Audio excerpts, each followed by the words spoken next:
자, 오늘 네 번째 시간입니다. 네 번째 시간 유통구조와 컨셉. 여러분 큰 유통구조를 한번 생각해보세요.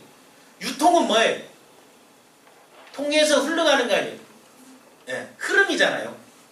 그 흐름이게 되면 흐름은 가장 시작은 어디서 나온다? 제조. 제조죠. 옛날엔 제조사라는 말이 없었어. 제조했죠. 제조하게 되면 옛날엔 그 다음 어디로 갔어요? 도매상이라 그랬죠. 맞습니까? 맞습니까? 그럼 도매상은 또 누구한테 가요? 제조를 뭔거면 만든 사람이라고 하잖아요. 만드니. 이걸 다른 말로 하게 되면 뭐? 옛날에는 생산자. 다음 도매상. 이거를 소매상. 그걸 거쳐서 누구에게 갔다? 그렇죠. 소비자에게 갔다. 이게 과거죠.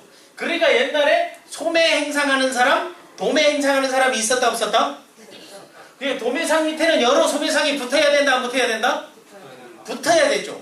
그리고 생산자는 또 여러 도매상이 와야 된다 안 와야 된다? 와야 됐죠. 그런데 생산자가 하니까 수박이 익기도 전에 포도가 익기도 전에 와서 아도 찍어버리는 사람 전문 용어가 나오고 있어요. 아도 찍는다. 통으로 먹는 사람 나와야 안 나와요? 나오죠. 그걸 뭐라 한다? 독점 계약 또는 총판이라고 하는 거죠. 요거는 내가 다 한다. 이제는 싹이 트기 전부터도 계약해버리는 거 있죠. 밭이나 이런데 과수원 같은데 보게 되면 그런 경우는 이건 이해됐죠. 그런데 이게 이제 산업화가 되면서 분업화가 되면서 이거를 제조를 회사가 된 거죠. 회사는 생산자에서 제조사로 이름이 바뀌었죠. 제조사에서 나와서 이거를 너희들이 제조한 거는 내가 책임지고 나에게만 줘라. 한글을 뭐라 한다? 총판이라고 하죠. 그래서 이거를 신문이나 광고에 표시할 때 여기는 뭐라 그래요? 다 같이 제조원. 여기를 판매원. 이해됐죠?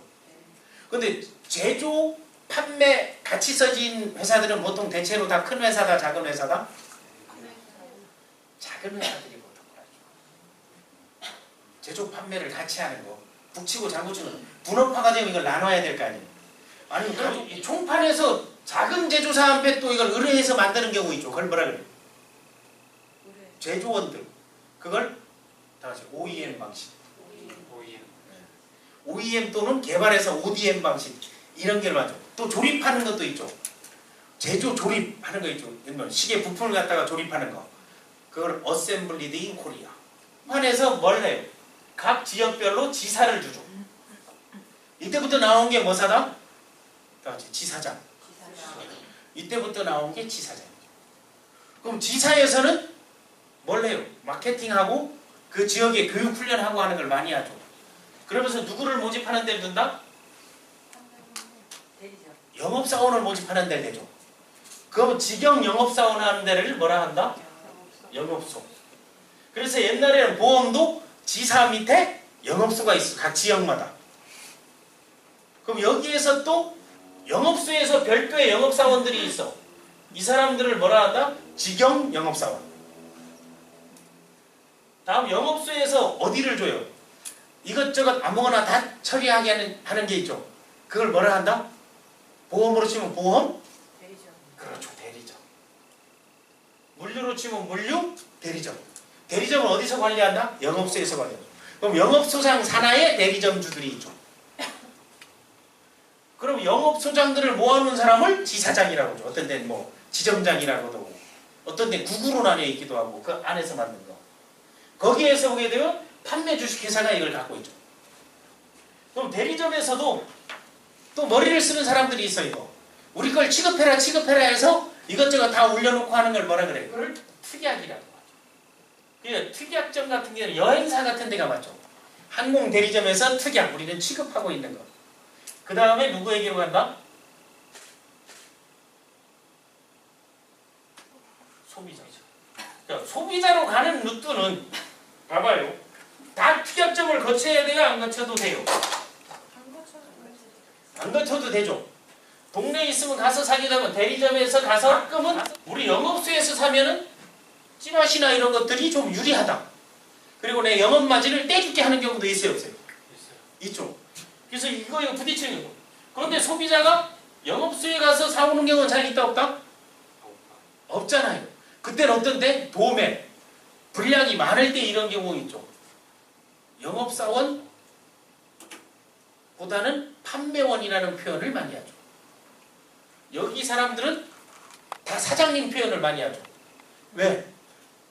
자기가 코드만 대리점 코드만 갖을 수 있으면은 이거 할 수 있기 때문에. 그럼 여기만 해도 몇 단계 걸쳤다? 하나, 둘, 셋, 네 개야. 요거는 하나, 둘, 셋, 넷, 다섯, 여섯, 일곱 개야. 벌써 단계가 7단계까지 갔어요, 안 갔어요? 갔죠. 그런데 지금은 영업소에서 또는 지사에서 직접 요 3단계 사람들을 뭘 한다? 리크루팅을 해보라 하죠. 그것을 뭐라 한다? 후원방판이라고. 이제는 자기 판 것만 가져가다 이제는 뭐가 더 좋다? 판매할 사람을 땡겨와서 훈련시키는 게 더 좋다. 이게 전통적인 유통 흐름이죠. 이해됐습니까? 네. 이해된 거죠? 네. 그럼 네트워크의 유통 흐름은 어떻게 되겠어요? 제조원, 판매원.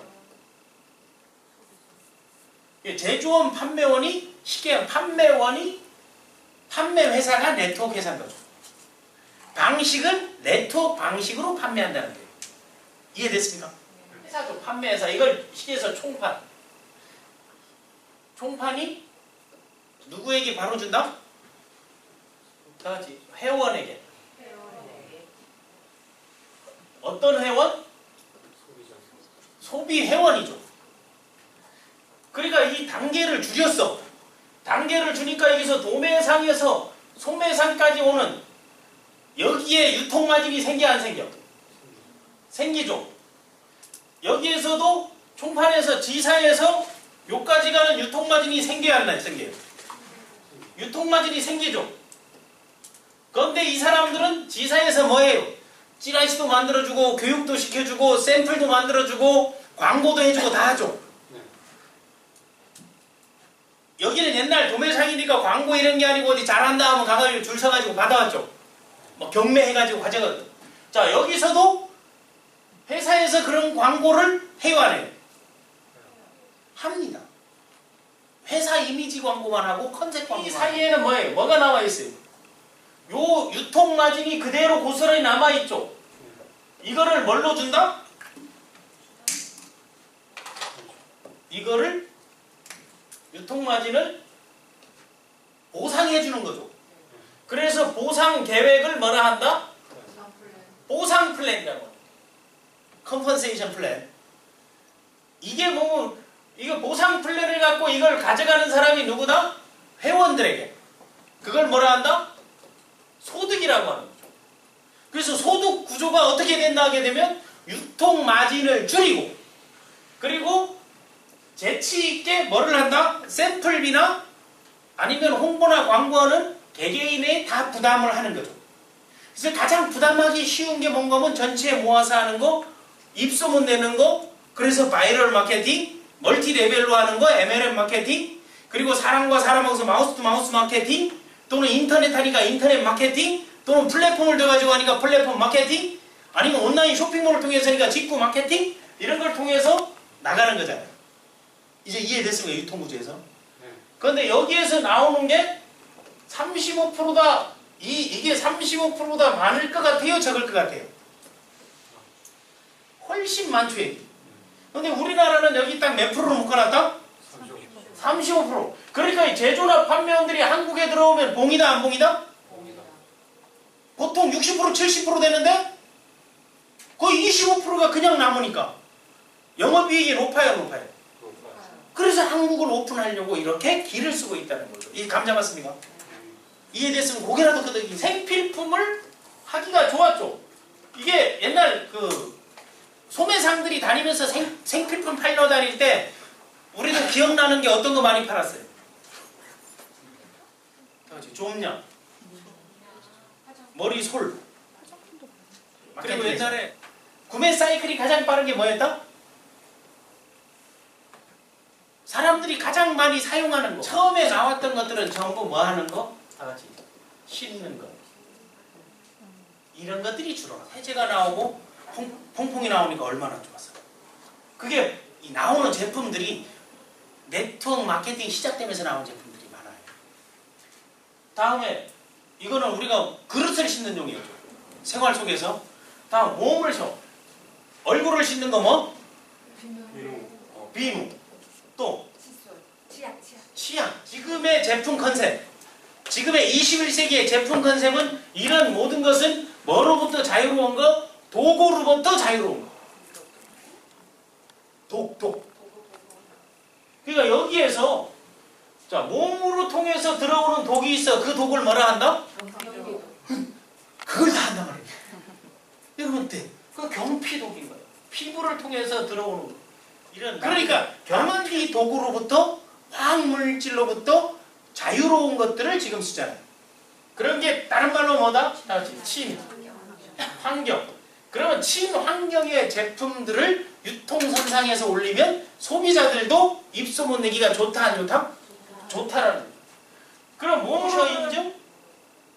또 어떤 거? 할랄 인증. 이런 안정성을 바탕으로 하는 것들을 컨셉으로 잡는 것들을 선택하면 괜찮겠죠. 나오니까 이제 생필품에 의해서 또 뭐가 나온다? 다 같이 먹는 거.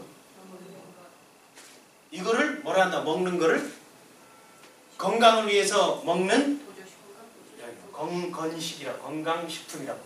건강보조식품이죠. 그러니까 건강보조식품에서는 의약품과 다르죠. 의약품에는 그 미네랄이 나오면서 비타민이 나오면서 먹으면 항산화제라는 게 나온 거지. 초기에. 이때 다 항산화제 시대였지. 항산화. 몸에 산화되는 거 프리레디칼을 얘기하고 몸에서 그래서 그러다 보니까 먹은 걸 잘 소화하고 꾹꾹 눌러야 된다 해서 효소라는 게 나왔지. 그럼 지금도 이런 걸 하다 보니까 이제 신종병 에이즈가 나오고 막 하니까 AIDS, 에이즈가 나오면서 뭐 Acquired Immune Deficiency Syndrome. 그래서 이문이 뭐다? Acquired 선천적 이문 면역 디피션스 결핍 신드롬 증세. 그러니까 이 면역력을 키워야 된다. 면역력을 키워야 되니까 지금도 이제 면역 디톡스, 면역 다이어트, 면역하는 사람들이 나온다 안 나온다? 나오는 거죠. 안에 있는 핵산이지. 그래서 핵산이 나오면서 이게 효소작용도 하고 몸에 들어가서 피를 만들어주고 조혈작용도 한다 해가지고 한때 수피룰이나 이런 것들이 붐을 이렇게 하면서 텔로미어가 나와서 아데닌, 티아민, 구아닌, 시토신 이게 쭉쭉쭉 맞틀어진다 해서 텔로 뭐라 하지? 효소에다가 텔로미어 DNA를 보관하고 연장시켜준다는 게 2009년도 노벨 생리학상 받으니까 지금은 전부 뭐다? 젊어진다. 안테이지. DNA 관련. 그러니까 화장품도 어디에서는 DNA 화장품. 최고다 하는 데가 지금도 있다 없다? 있지. 그거를 해독해주고 그 미네랄을 해야 된다. 소금이 최고다 해서 소금물을 팔던 데도 있었다 없었다? 있었죠. 그리고 소금 다단계도 생겨나고. 이 관련들이 계속 끊임없이 생겨나고 있다는 거예요. 삶의 플러스가 되지 않겠습니다. 네 번째 시간. 그 제품의 유통. 네트워크 제품의 유통 구조와 그리고 제품 컨셉에 대해서. 왜 제품 컨셉에 따라 유통 구조들이 어떻게 어디에 올라가는가에 대해서 해봤습니다. 지금까지 글로벌 네트워크 플랫폼 대학 MLM 사이콜로지스트 쌤이었습니다. 감사합니다.